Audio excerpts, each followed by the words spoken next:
Comenzamos. Bueno, pues el tema de hoy puede causar a algunos cierta ansiedad. En general, todos los temas que yo manejo, luego me dicen, oye, Juan Bosco, ¿por qué no me dejaste como estaba? Estaba en la inopia, en la ignorancia, muy feliz. Pero eso de que estabas muy feliz es muy relativo. Porque si fueras muy feliz no habrías venido a preguntarme ¿qué hago con mi hijo? O con mi marido o con mi mujer. Entonces eso de que estaba muy feliz antes de escuchar todo esto, pues nunca lo creo. Pero hay ciertas sesiones como esta en donde nos vamos a detener profundamente, espaciosamente, a reflexionar sobre algo que tiene mucho que ver con la explicación que acabo de dar.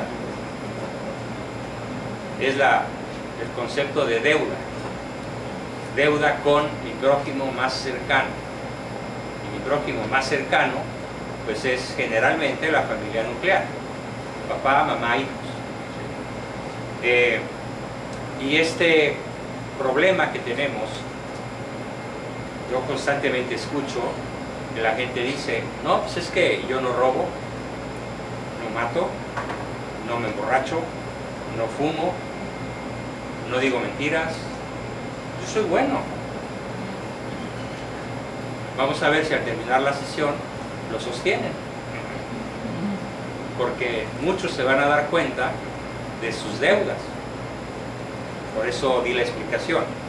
Porque esta sesión toca enfocarnos a las deudas con el prójimo. Particularmente a las deudas con el cónyuge o con nuestros hijos. Deuda lo vamos a enfocar así. Es algo que yo debo hacer, es algo que yo debo pagar, es algo que yo debo decir, es algo que yo debo regalar porque el otro lo requiere en estricta justicia. Es una necesidad del otro. Si no se lo doy, y además soy yo el principal responsable de podérselo hacer llegar, entonces se establece una deuda. ¿Está claro? Y esa deuda puede llegar a ser tan importante que puede llegar a ser impagable. Impagable. Y luego cuando 30, 40, 15, X número de años después, cuando ya se tiene un problema grave con cualquiera de las personas de nuestro núcleo familiar y la persona quiere empezar a pagar su deuda, pues tiene que caer en cuenta que sucede lo mismo que con la banca usurera, que estás pague y pague y pague y el saldo no baja. ¿Por qué? Porque estás pagando hasta el 70% anual de intereses moratorios. ¿Pero qué creen? Este tipo de deudas que ya hemos contraído muchos en términos afectivos no tiene un interés como el de American Express o el de la tarjeta más cara del banco. No. ¿Qué creen? Calculen, por favor, sobre todo los que súbele un poquitito el volumen, los que ya tienen más sesiones conmigo, como de cuánto puede ser la deuda que se contrae cuando no se dan las caricias, el tiempo y el reconocimiento que procede dar. ¿De cuánto es el monto de la deuda? Si no lo recuerdan, no importa, yo lo explico, pero ¿alguien tiene alguna idea? 50. No. Ojalá, sería re fácil, ¿no? Hasta más barato que el banco, ¿no? Si el banco anda en 67.5, casi 70, 50, pues como que sería muy moderadito, ¿no? ¿No? Como a cuánto asciende la deuda cada vez que no das una caricia incondicional positiva y cada vez que das una caricia condicional negativa. A ver, echen a volar la imaginación. ¿De cuánto es la deuda, Jorge? Hoy te toca ser el más antiguo del grupo y alguna vez ya lo escuchaste, o varias veces. A ver, la deuda. No le das a Bibi las caricias que ha menester. O en su lugar le haces un rezongo, o una jeta, ¿sí? O una regañada, o una demostración de mal humor, ¿no? O una crítica. Esa es la caricia condicional negativa. ¿Cuánto pesa? Vamos a hablar como si fueran monedas. ¿Cuánto pesa una caricia condicional negativa?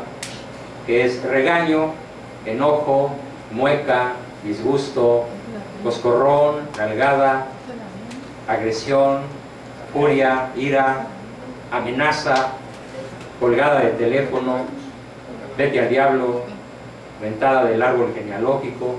Todo eso es caricia condicional negativa.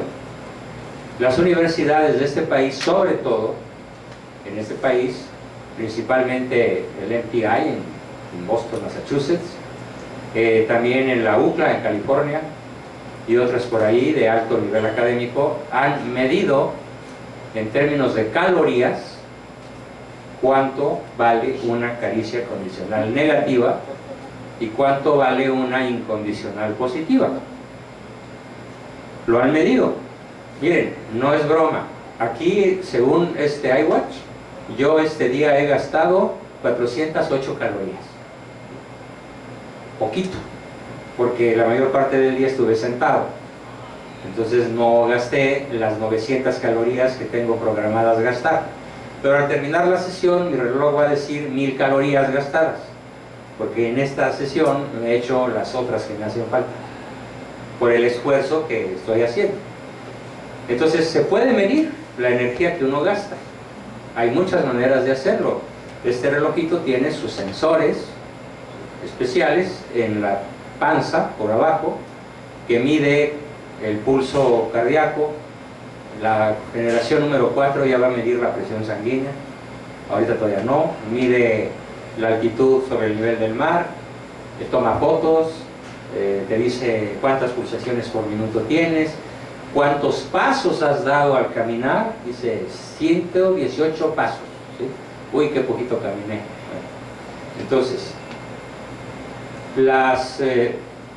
los institutos tecnológicos han desarrollado multitud de técnicas para medir los fenómenos que acontecen en nuestro organismo y saber atenernos a las consecuencias, o bien tomar las medidas conducentes para evitar lo evitable o para corregir lo que ha sido inevitable y pagar la deuda. Fíjense, se ha descubierto que cada caricia negativa genera 10 veces más energía que una caricia positiva. Si yo le digo a una persona querida y cercana, qué linda estás, me caes muy bien, te quiero mucho, qué inteligente eres, qué guapa, qué rico te quedó tu comida, etcétera, etcétera, etcétera, eso vale 1. Vale 1.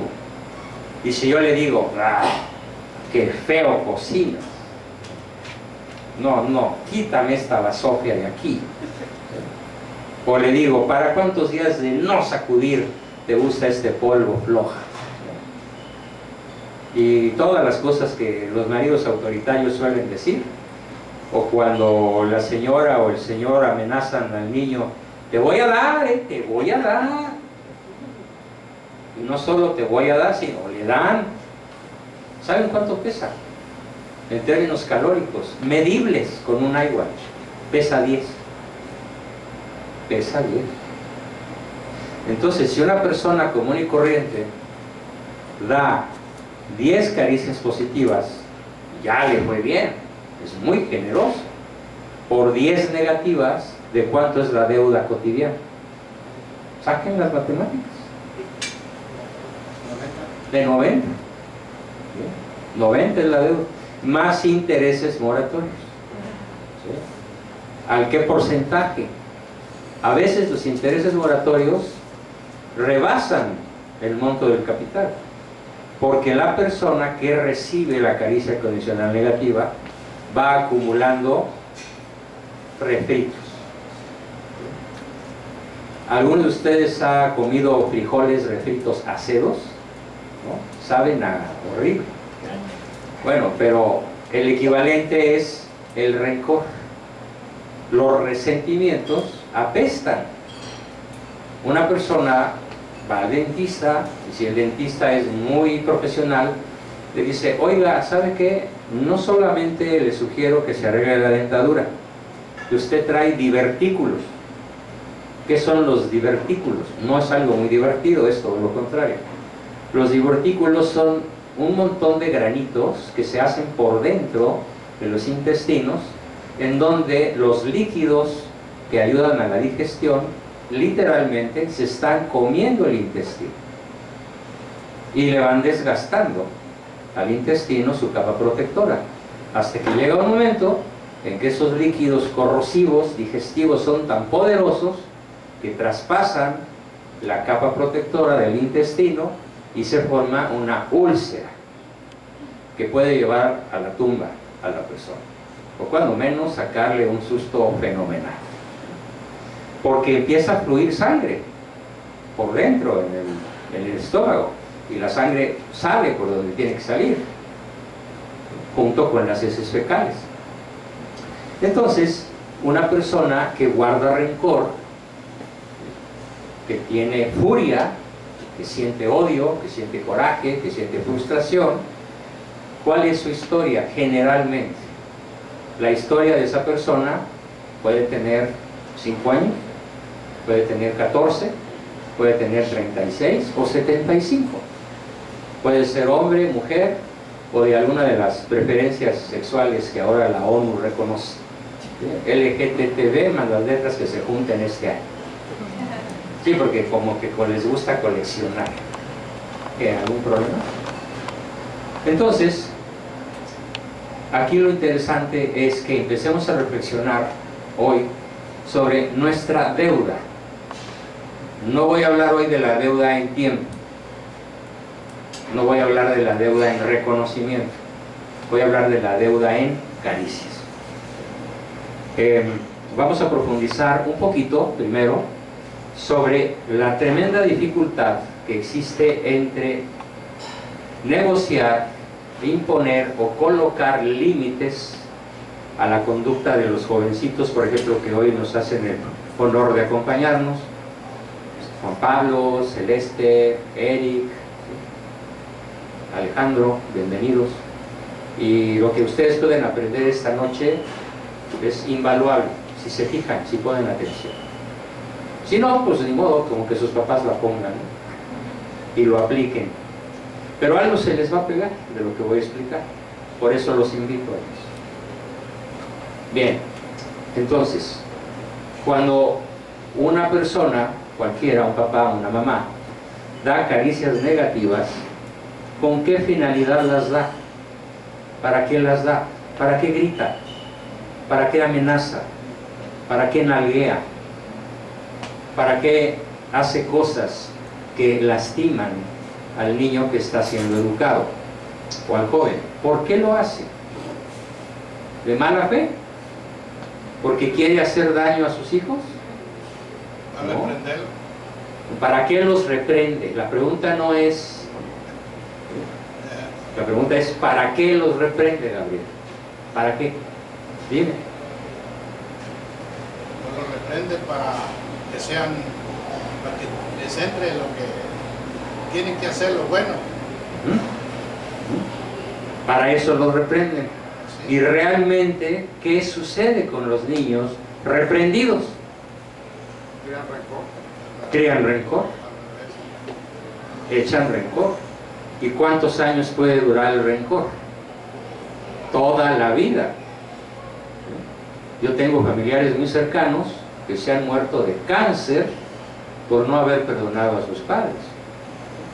Y eran personas de bien, tanto los padres como esos señores que murieron a los 50, a los 60 años de cáncer, porque ese cáncer se generó con las sustancias orgánicas, bioquímicas, que produce el rencor hacia un padre que se la pasó reprendiéndolo, regañándolo, castigándolo, humillándolo.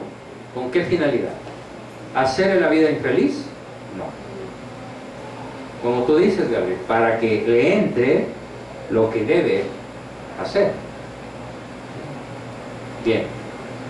¿Y por qué sucede esto? ¿Por qué en vez de generar la conducta correcta, por qué en vez de obedecer, por qué en vez de decir, sí papá, tienes razón, ya te voy a obedecer, sí papá, ya no voy a ver tanto el Nintendo o el PlayStation, sí papá, a ver, sí voy a ir contigo con gusto a misa, sí papá, no voy a salir todos los días con mis amigos, tienes razón? ¿Por qué en vez de generar una respuesta inteligente y dócil por parte del niño, por qué se genera una respuesta tan rebelde, tan disparatada, tan contraria a nuestras expectativas? ¿Por qué? ¿Cuál es la razón científica? La razón neurológica, la razón endocrinológica. ¿Cuál puede ser? Lo voy a explicar a continuación. Porque no hay caricias positivas. No, la pregunta es, ¿por qué las caricias negativas, dadas con una intención positiva, producen un efecto tan negativo? ¿Por qué? Tan destructivo. ¿Por qué se carga la persona que las recibe de tanto rencor? Un rencor que puede llegar a ser mortal y acabar con la vida de esa personita, aunque ya sea un adulto mayor de 50. Estoy leyendo ahora un poquito, a ver si me recuerda la memoria. Porque mi niña le pregunta a mi esposa, mami, ¿me quieres?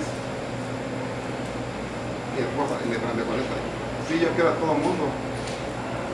La niña que está pensando ahí es que no es especial, que es del montón. Pero eso no se llama caricia negativa, eso se llama descontón, se llama descalificación. Si das de cuenta que se lo dio Cassius Clay, gancho al hígado o a la mandíbula. Yo he oído muchos comentarios de eso. Bueno, yo he oído muchas mamás que contestan así, oye mami, ¿me quieres? Y la mamá contesta, nadie quiere a los niños que se portan mal. Seco el mandarinazo. O la mamá dice, ¿y qué es querer, O la mamá dice, ¿y quién te puede querer a ti? Con esas fachas. Hoy me venía contando Jorge el caso de un señor que él conoce, que le dijeron desde niño, es que tú no eres mi hijo. Tú no eres mi hijo. Y sí, es su hijo. Y el papá sabía que es su hijo y el hijo sabía que ese señor es su papá. Pero el papá le dijo siempre, tú no eres mi hijo. ¿Cuántos años pasaron, Jorge? ¿30? ¿50? Por ahí. De que el hijo no le habló al papá. ¿Y quién tomó la iniciativa para hablarse? El hijo. Quiere decir que de alguna manera entró en un proceso de perdón. O sea, algo así como, te exonero de la deuda, papi. La deuda queda cancelada. Qué noble, ¿no? Eso es un acto extraordinario, muy pocas veces visto. Puede suceder. Entonces le voy a explicar, porque obviamente como ninguno de ustedes es neuropsiquiatra, ni gastroenterólogo, ni endocrinólogo, ni nada por el estilo, pues es prácticamente imposible que sepan por qué una caricia negativa tiene tanta fuerza, por qué una caricia positiva tiene tan poquita fuerza, por qué sucede que el niño, en vez de obedecer, en vez de pensar que papá tiene razón, que mamá está diciendo algo conveniente, simplemente se revela. Bien, vamos a partir de una base biológica muy simple. Repito un poco la explicación que les di ayer, pero ahora la quiero hacer más amplia y más profunda y para todos. La razón principal es que, volvemos a un principio básico, ¿cuál es el alimento de los seres vivos? Aparte del agua, la comida y el oxígeno. Aparte de los minerales, las proteínas, los vegetales, etc. ¿De qué se alimenta un ser vivo?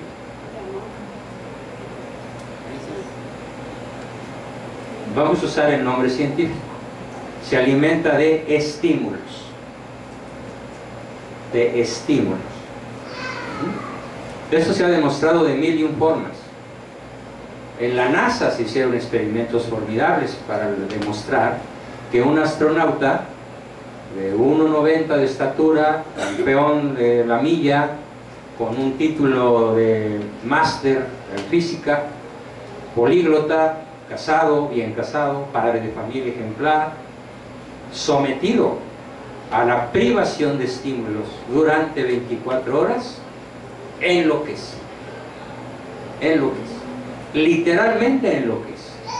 Con solo 24 horas de estar privado de la vista, el oído, el gusto, el tacto, el equilibrio y todo aquello que nos va a causar una sensación estimulante. La luz, el sonido, el equilibrio, la caminata, la lectura, el trabajo y todo aquello que es un estímulo para el organismo, mantiene vivo al organismo. Nada más que el organismo no distingue si es bueno o malo. Si es estímulo, mantiene la vida. Mantiene la vida. Hasta un dicho dice, lo que no mata, fortalece. Entonces, todo estímulo, sea negativo, sea positivo, sea tierno, sea delicado, sea grosero, sea ofensivo, todo estímulo mantiene al ser vivo, vivo. Todo estímulo destructivo, los golpes. A ver, ahí están nuestras canciones, ¿no? El cancionero Quijote. Ódiame por piedad, yo te lo pido, que me hace tu maldad feliz. Pues órale, ¡zas! Que hablen mal de mí, pero que hablen. Y lo que ya dije y lo repito, haz conmigo lo que quieras, reina, esclava o mujer, pero déjame volver contigo. ¿Qué está pidiendo? Amor. Está pidiendo estímulos. La señora sale muy guapa un día y el señor, ¿a dónde vas tan guapa? ¿Qué te pasa? No, me devuelves, te quitas esos pantalones embarrados y te pones una falda de mujer decente. Y dice, ay, todavía me quiere. Con todo y la maltratada que le puso. Entonces ya se regresa, se cambia, se pone como él ordena que se ponga, se va a donde iba o no, dependiendo de muchas circunstancias, y pasan varios años. Y un día ella se sale emperifolladísima y enseñando todo lo enseñable. Y el marido ya no le dice nada. Simplemente ella se va y regresa y el marido sigue sin decirle nada. Y entonces, ¿qué dice ella a la mexicana? Ya no me pega, ya no me quiere. Quien bien te quiere te hará llorar. ¿Por qué me pegas, mami? ¿Por qué me pegas tanto? Porque te quiero mucho y callas. Entonces, ¿con qué identifica la criatura humana el amor? Con los golpes, con la agresión, con las caricias negativas. Entonces, ¿cómo va a tratar a sus hijos cuando tiene? Pues no, siempre la vida es una bendición, pero podemos decir que a veces tener un hijo en esas condiciones, pues lo hace desdichado. Porque si el niño, bueno, la mamá cuando fue niña, creció en medio de caricias condicionales negativas, ¿cómo va a expresar su amor? Con violencia. Con violencia. Y además la justifica. Y te pego porque te quiero. La letra con sangre entra. Quien bien te quiere te hará llorar. Y multitud de dichos más que justifican absurdamente la violencia intrafamiliar. Entonces, entendamos el punto de partida. El organismo humano se alimenta de estímulos, sean buenos o malos, sean tiernos o lastimantes, agresivos, violentos. De hecho, está comprobado absolutamente que en todas las cárceles del mundo, no importa si son en Japón, en México, en Argentina, en USA, donde quiera que sea, el preso, el prisionero que logra sobrevivir al maltrato, ese sobreviviente al maltrato, que son bestiales, los maltratos en cualquier cárcel del mundo. ¿Cómo sale de la cárcel? ¿Regenerado o doctorado en criminalidad? ¿Cómo sale? ¿Sedita o furioso? ¿Cómo están sus músculos atléticos? ¿Cómo está su tono muscular? Es un tigre, es un depredador, y vuelve a delinquir, y hasta disfruta que lo vuelvan a meter a la cárcel. ¿Sí? Y no pasa nada más en las películas, pasa en la vida real. Y yo me la paso estudiando ese tipo de casos y es espeluznante. El castigo nunca va a hacer a nadie bueno.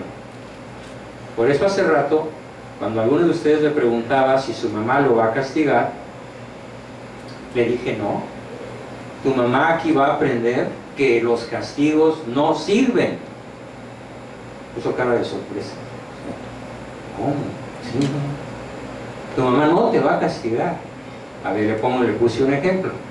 Tú vas manejando cuando tengas licencia, ¿sí?, a una velocidad del doble de la permitida. Una cámara toma una foto de tu placa y te llega una multa a tu cuenta bancaria. Es más, en Alemania ya hay autos que se apaga el motor y llega la grúa y se los lleva. Ya hay tecnología muy avanzada porque se pasó 6 kilómetros por hora de velocidad permitida. Y conste que es un país que permite velocidades arriba de 250 en sus autopistas. No en todas, pero sí en muchas. Entonces yo le pregunto, ¿se buscó un castigo o sufrió una consecuencia? Una consecuencia. Ahora bien, cuando la cámara toma la foto de la placa del infractor, pregunto, ¿la cámara está enojada?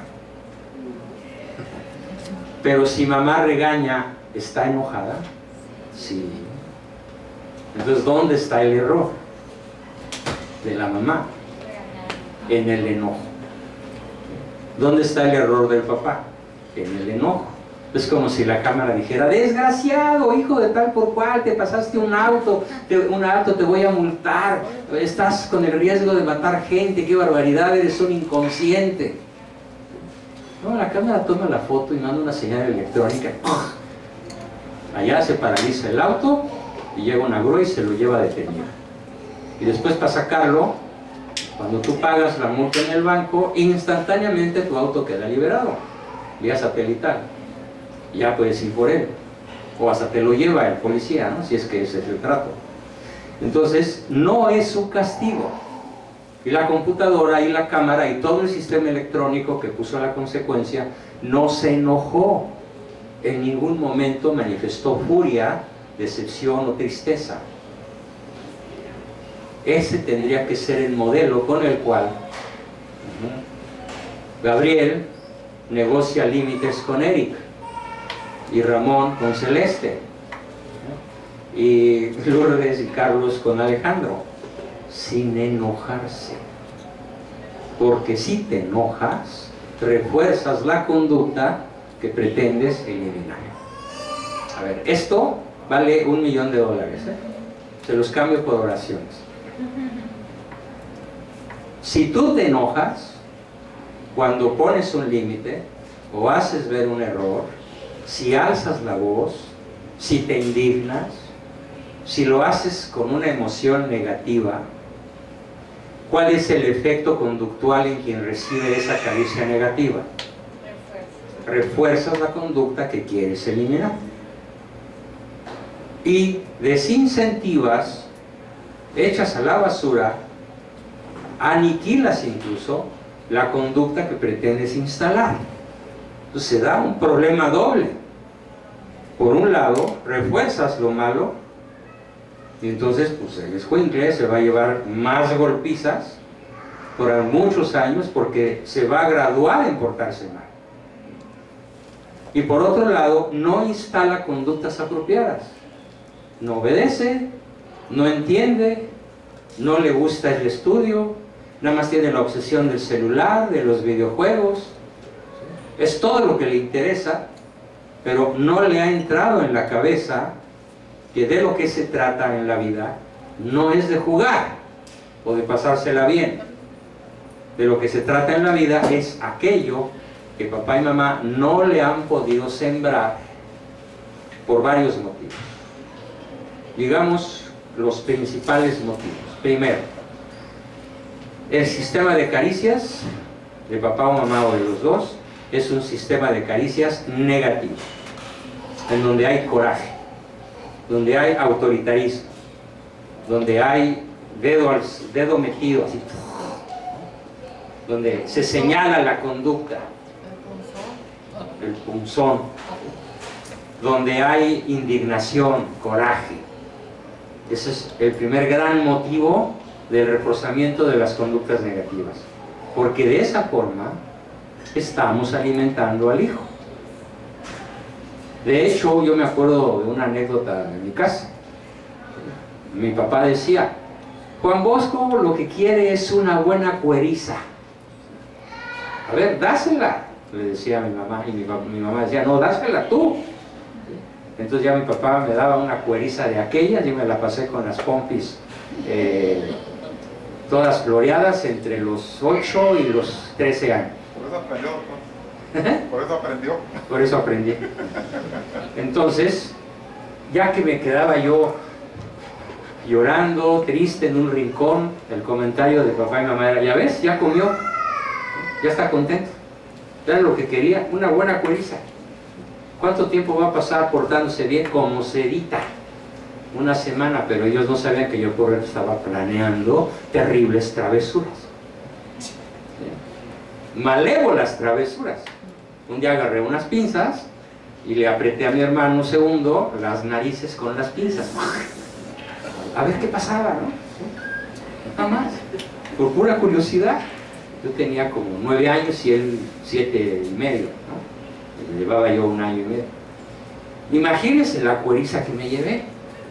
Y yo pensé en mi interior: la próxima vez van a ser las narices y las 2 orejas, porque esto no se va a quedar así.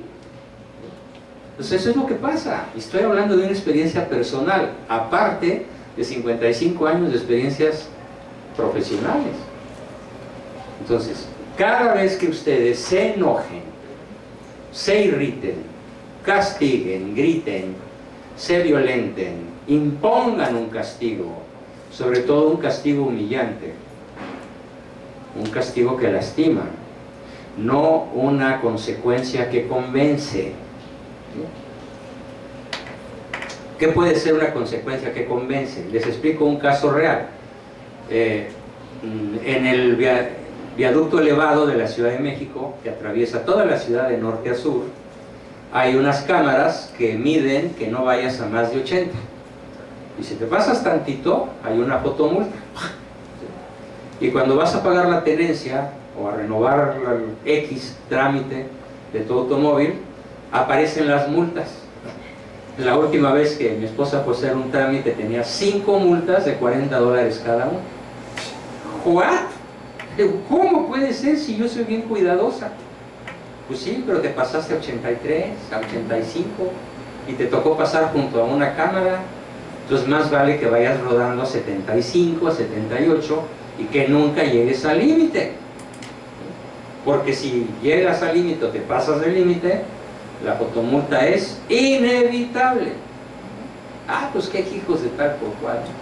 Y ahora los que andan por ahí peleando por los votos para el gobierno de la Ciudad de México ya prometieron que ellos van a acabar con las fotomultas, ¿no? Porque es un clamor popular de las malditas fotomultas. No sé cómo le van a hacer para contener a los locos que les encanta correr a 200 por hora en el viaducto elevado, pero bueno, esa es otra broma. Entonces, no importa que tú tengas la razón. El niño, el adolescente, el joven y aún el adulto no capta que tengas razón. Lo único que capta es el estímulo agresivo. Y el estímulo agresivo alimenta y mantiene vivo y fortalece y genera rencor y espíritu de revancha. Y entonces estamos reforzando la conducta que pretendemos eliminar y desincentivando la conducta que pretendemos instalar. Si ustedes aplican nada más esto que hemos dicho en estos pocos minutos, la vida de todos va a dar un salto cuántico en calidad. Y van a poder resolver broncas insolubles de décadas, o cuando menos de la edad que tenga el niño de 15 o 20 o el que sea. Ese es el primer mensaje de esta noche. El segundo, ¿por qué los niños no hacen con convicción, con deseo, lo que les conviene hacer para su propio beneficio? ¿Por qué no estudian con gusto? ¿Por qué ir a la escuela es una tortura para ellos?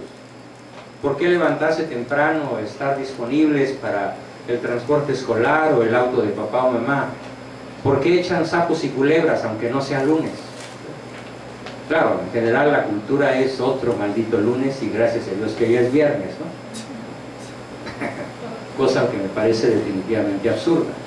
Pero bueno, entonces el segundo gran motivo es lo que vamos a llamar premios o caricias condicionales positivas.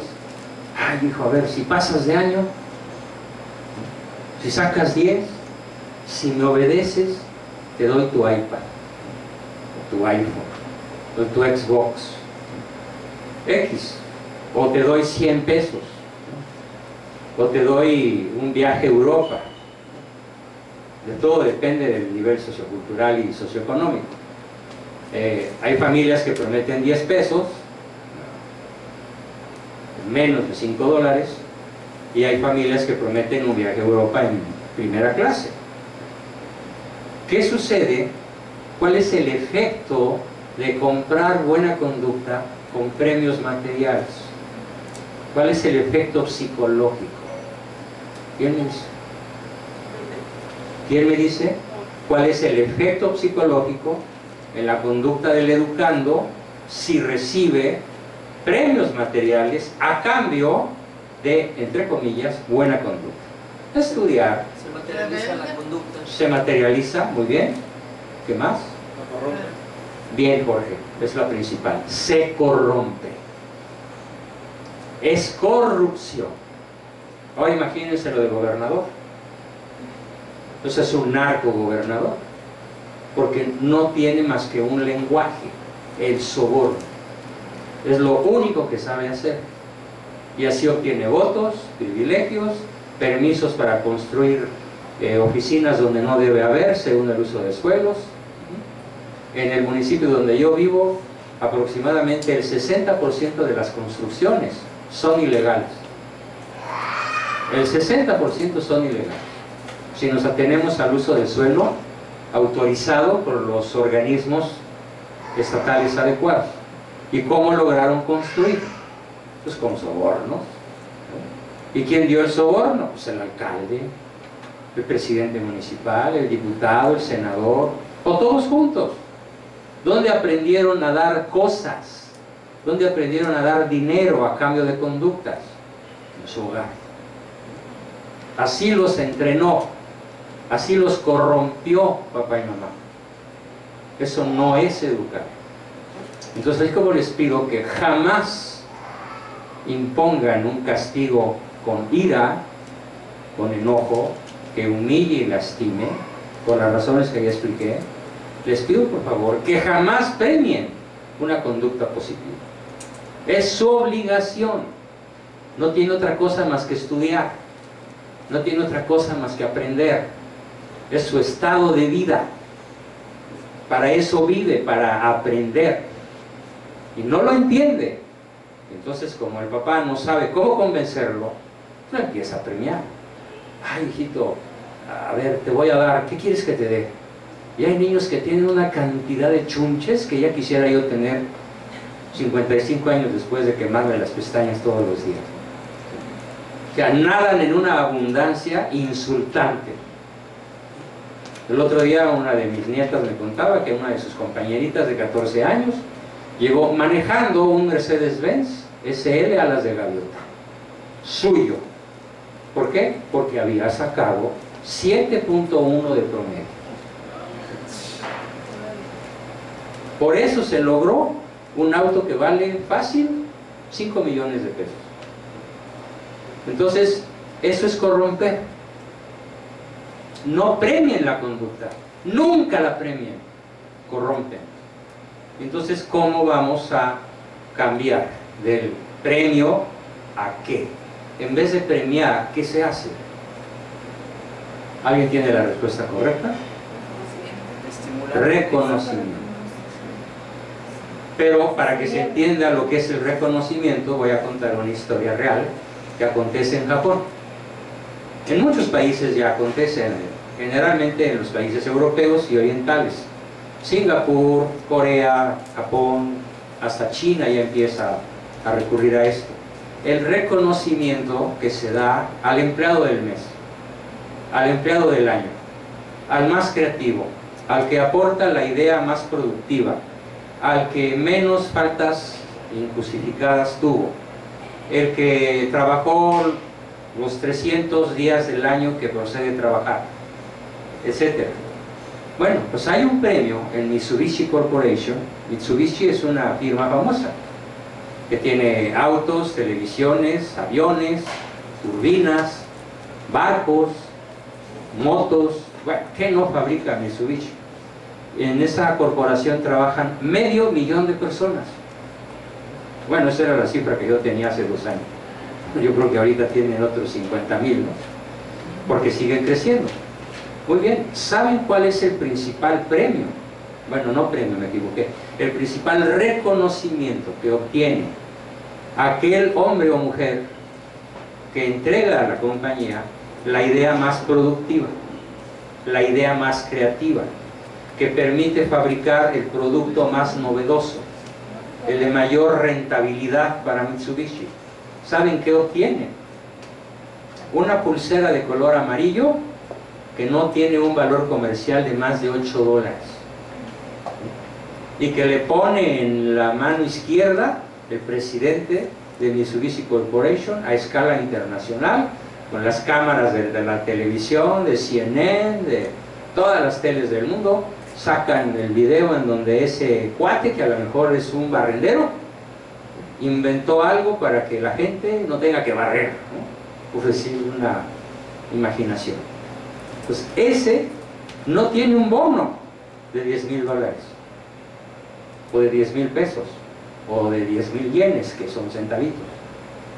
No tiene un premio material, solo obtiene un reconocimiento, aparte de un salario justo, lo que se llama en Japón el salario remunerador, que es aquel salario que alcanza para cubrir dignamente las necesidades de una familia, cosa que en México no existe. Estamos a años luz de que eso pudiera llegar a suceder. Aquí bastante, mucho más, yo diría 10 veces arriba del salario promedio de México. Por lo tanto, sí se puede hablar aquí de un salario remunerador.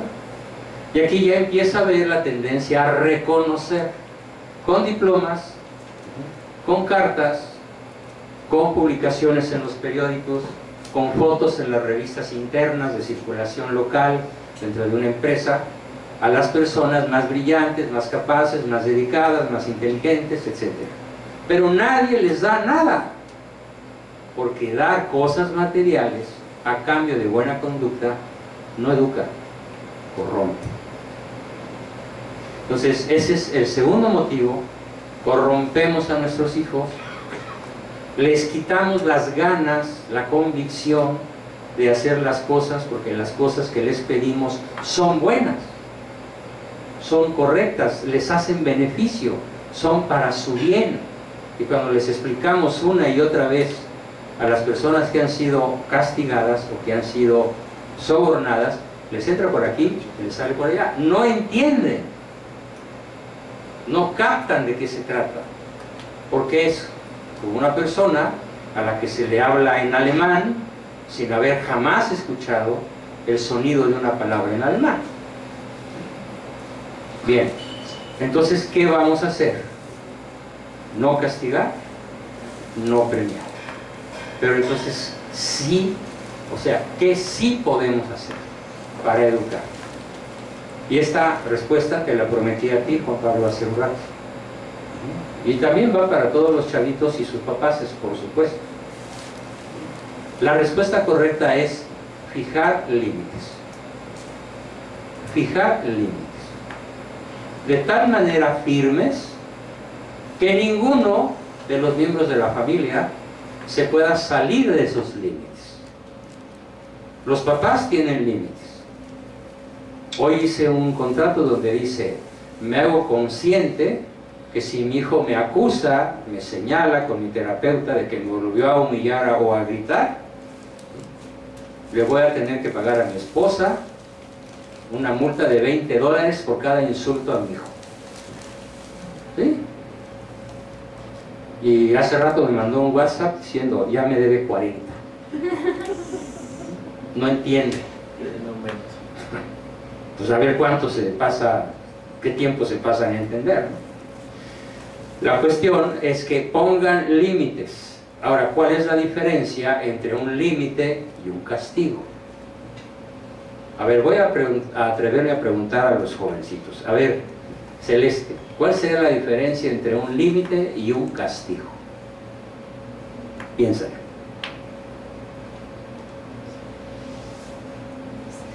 ¿No sabes? Ahorita te lo explico. Eric, ¿cuál sería la diferencia entre un límite y un castigo?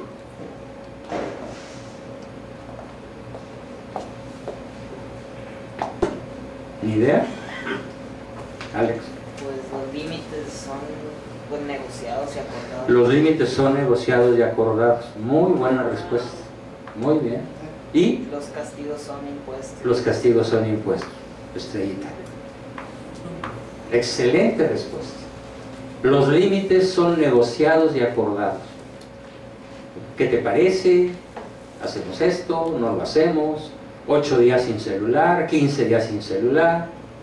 Si el chamaco se va a escondidas y agarra el celular de su primo, pues un mes más sin celular, porque se brincó el límite. Entonces, nos conviene aprender a negociar y a acordar límites. Pero vuelvo al ejemplo de la cámara que no se enoja cuando toma la foto del infractor.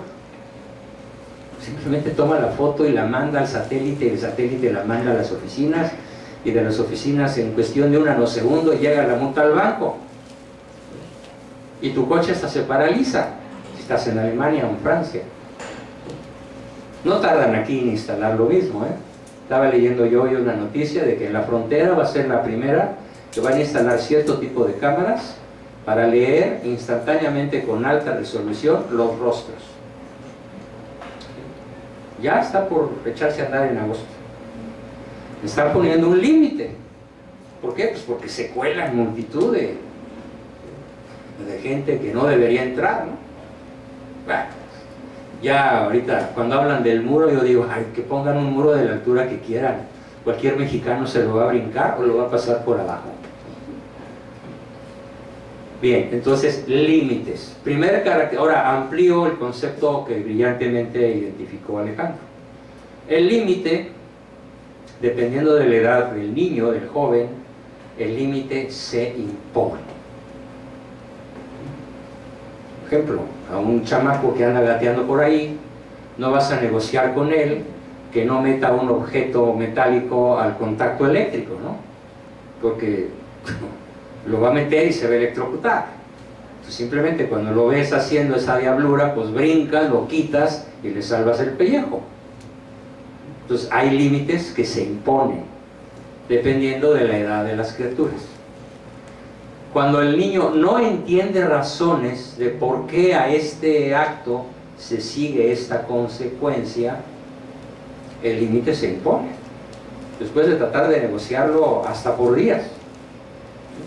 Y si sí entiende la razón de que a esta acción se sigue esta consecuencia, si sí la entiende, se puede negociar, y se puede acordar, y se puede escribir, y se puede firmar, y se puede cumplir.